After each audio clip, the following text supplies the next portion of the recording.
السلام علیکم ورحمۃ اللہ وبرکاتہ۔ امید ہے آپ صحت اور ایمان کی بہترین حالت میں ہوں گے۔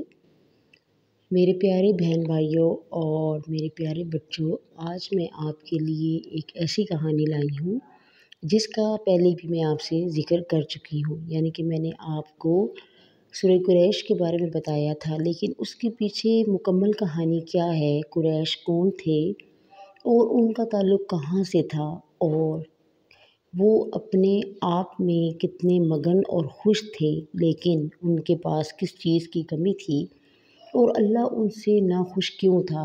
آج میں آپ کو یہ ساری باتیں اس کہانی میں سناؤں گی۔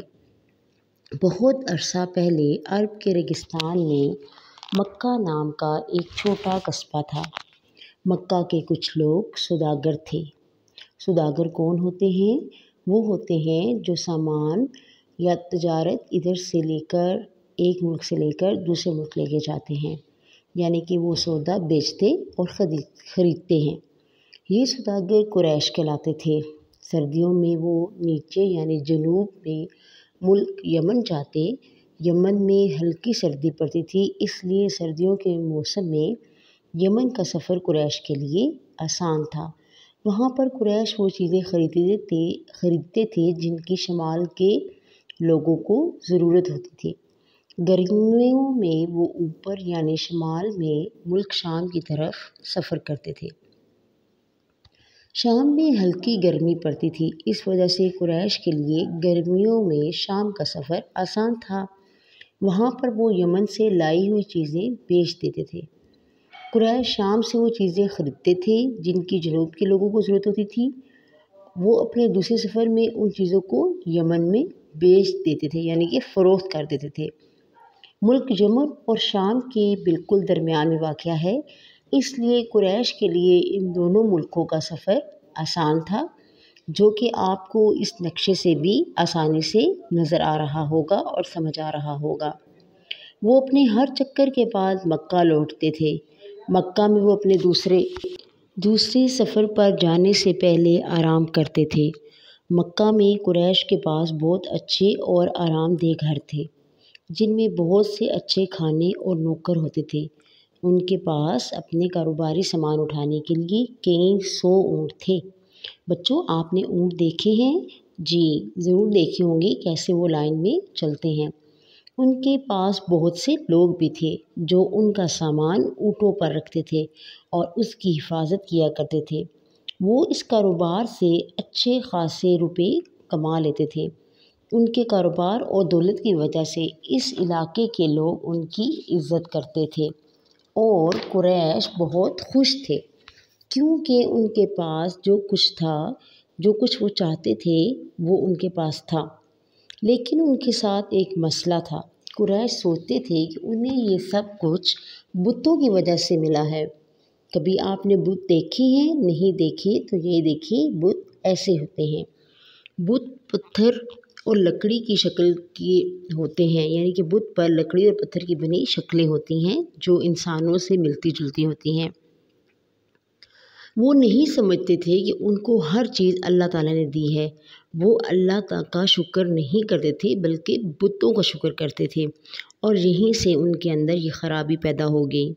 وہ بتوں کو خوش کرنے کے لیے انہیں کھانا پیش کرتے۔ قریش سفر پر جانے سے پہلے بتوں سے مدد مانگتے، واپس آتے تو وہ ان بتوں کے پاس تحفے لے کر جاتے۔ وہ ہر وقت بتوں کا شکریہ ادا کرتے تھے، لیکن وہ یہاں پر بہت غلط تھے، کیونکہ وہ یہ سمجھتے ہی نہیں تھے کہ جو کچھ انہیں دیا جا رہا ہے وہ صرف اللہ تعالیٰ ہی دے سکتا ہے۔ شروع میں قریش چند بتوں کی عبادت کرتے تھے، لیکن بچوں وقت گزرنے کے ساتھ ساتھ انہوں نے اور بتوں کو بھی جمع کر لیا۔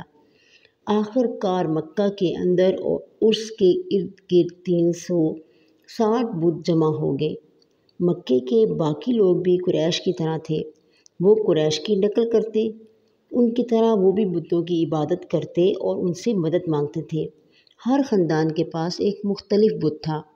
وہ قریش کی نقل اس لیے کرتے تھے کہ کیونکہ قریش وہاں پر مکہ میں سب سے معتبر تھے اور عزت والے سمجھے جاتے تھے، کیونکہ ان کے پاس پیسہ تھا، اور سب سے بڑی بات یہ تھی کہ ان کے پاس خانہ کعبہ کی چابیاں تھیں، یعنی کہ وہ خانہ کعبہ کو سنبھالنے والے تھے۔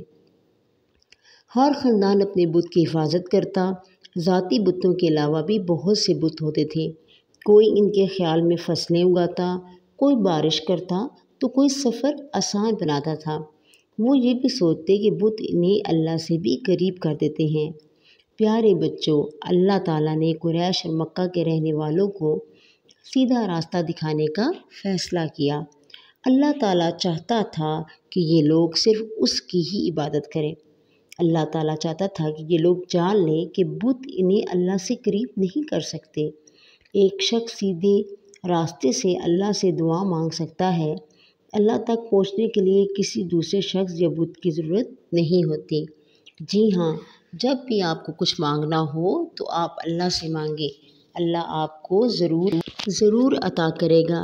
جی بچوں، اللہ تعالیٰ نے تمام دنیا کے کافروں کے لیے ہدایت کے لیے بہت سے انبیاء اور رسول بھیجے، لیکن قریش کو سیدھا راستہ دکھانے کے لیے اللہ نے ہمارے پیارے نبی کو بھیجا۔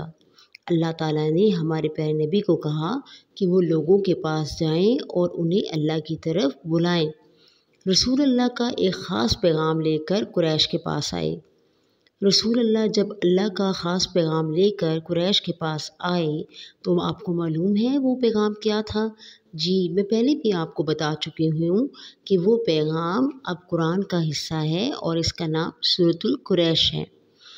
سورۃ القریش کے ترجمہ یہ ہے: قریش کی آسانی اور سہولت کی خاطر جاڑے اور گرمی کے سفر میں آسانی پیدا کرنے کے لیے اللہ نے انہیں سہولت دی، یعنی کہ جس علاقے میں کم گرمی پڑتی تھی اللہ نے ان کی طرف ان کو سفر کرنے کا کہا۔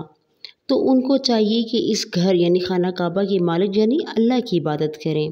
اللہ نے ان کو یہ کہا کہ آپ بتوں کی عبادت چھوڑ کر خانہ کعبہ کے مالک یعنی اللہ کی عبادت کریں اور اسی سے مدد مانگیں، اور وہ اللہ جس نے انہیں بھوک کے وقت کھانا دیا اور ڈر کے وقت سکون دیا، یعنی کہ ان کو اتنی دولت دی کہ وہ آرام سے زندگی گزار سکیں، اور ڈر کے وقت سکون کا مطلب یہ ہے کہ قریش کو عزت کی نگاہ سے دیکھا جاتا تھا اور تمام باقی قبیلے کے لوگ ان سے ڈرتے تھے اور ان سے خوف کھاتے تھے۔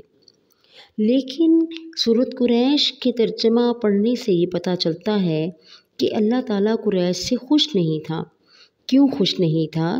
کیونکہ قریش نے اللہ کے گھر میں بت رکھ دیے تھے۔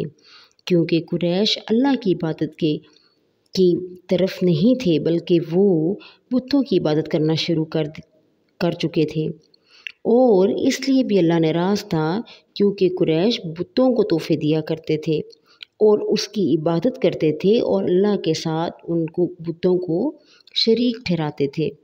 جی ہاں، تو جب یہ صورت نازل کی گئی تو اس میں واضح طور پہ بتا دیا گیا کہ ہم قریش والوں سے ناراض ہیں۔ اگر وہ راضی کرنا چاہتے ہیں تو وہ اللہ کی طرف پلٹنا چاہتے ہیں تو وہ اللہ کے گھر خانہ کعبہ کے گھر کے مالک کی عبادت کریں اور اسی سے مدد مانگیں۔ جی پیارے بچوں، آپ نے دیکھا کہ کس طرح قریش کو اللہ نے بہت سی سہولتیں دیں، لیکن اللہ نے ان کو یہ بھی باور کرا دیا کہ اگر تم بتوں کی عبادت کرو گے تو میں تم سے ناراض ہو جاؤں گا۔ پیارے بچوں، ہمیں بھی اللہ کی بات ماننی چاہیے، جو اللہ نے قرآن میں حکم دیا ہے اس کو سننا چاہیے، عمل کرنا چاہیے، اور اپنے والدین کی بات بھی ماننی چاہیے، کیونکہ وہ ہمیں بتاتے ہیں کہ کون سا راستہ صحیح ہے اور کون سا غلط۔